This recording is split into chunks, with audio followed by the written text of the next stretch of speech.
Et cette situation d'attente au Niger, on va l'évoquer tout de suite avec notre invité. Bonjour Marie-Roger Biloa.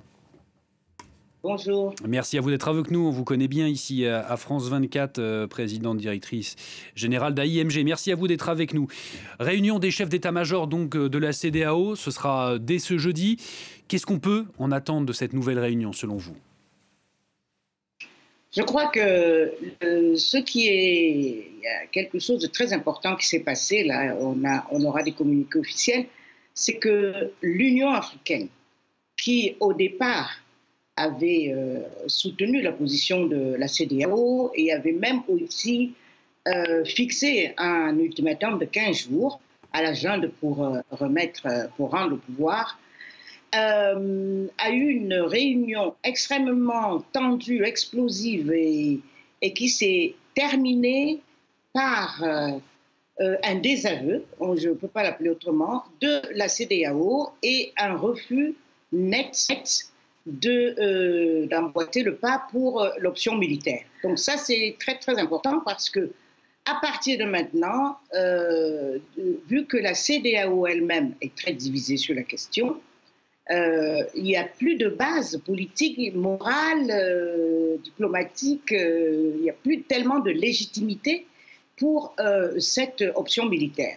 Il faut également rappeler que, bon, là j'ai été en Afrique de l'Ouest, maintenant je me trouve en Afrique centrale, j'ai eu de nombreuses discussions, on écoute la radio, etc. Il y a une unanimité à rejeter l'intervention militaire.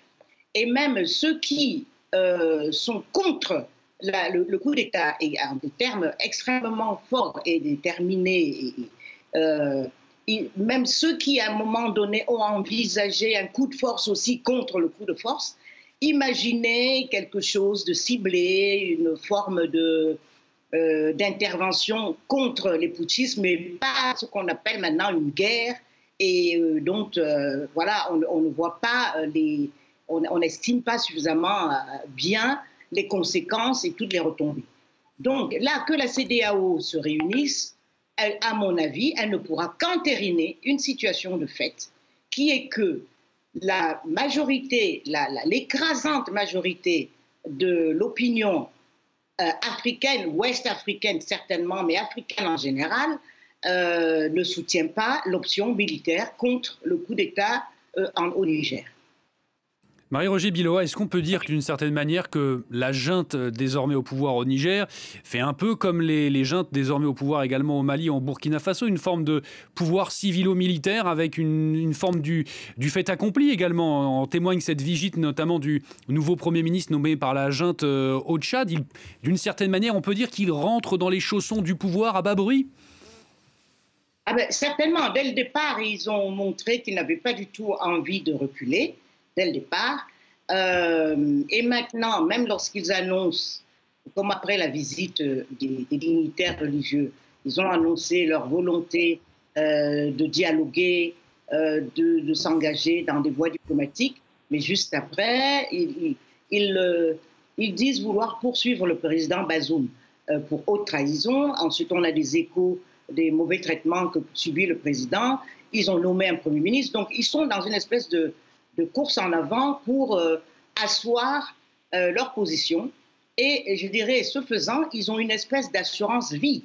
C'est-à-dire que même si les Africains n'aiment pas les coups d'État, ils voient bien qu'il y a les militaires, lorsqu'ils prennent le pouvoir, ils ne lâchent plus, et contrairement aux civils qu'on peut renverser. En plus, ils exercent à la manière d'une espèce de boîte noire, on ne sait pas exactement ce qu'ils font, ils sont généralement moins compétents, etc. Il n'y a que des inconvénients, mais à partir du moment où ils peuvent adosser leur forfait sur les dossiers noirs de la France, qui sont nombreux, lourds et unanimement rejetés et condamnés par les populations africaines, ils apparaissent comme des sauveurs. Donc, je crois que d'autres l'ont dit aussi, les lendemains seront amers, mais pour le moment, ce que les gens voient, c'est ce qui s'est passé au Mali, se passe au Burkina, c'est-à-dire la France est chassée la présence française. Marie-Roger Bilongo, pardonnez-moi, le temps nous est compté malheureusement, j'aimerais qu'on aborde d'autres sujets. Justement, vous évoquiez le président Bazoum peu avant dans votre intervention. Lui, il est toujours détenu, le président Bazoum. Son état de santé, lui, il semble se dégrader d'après les dernières informations qu'on a pu avoir. Est-ce que sa mort éventuelle, ou en tout cas sa condition, pourrait précipiter une éventuelle intervention? D'un mot? Je ne sais pas.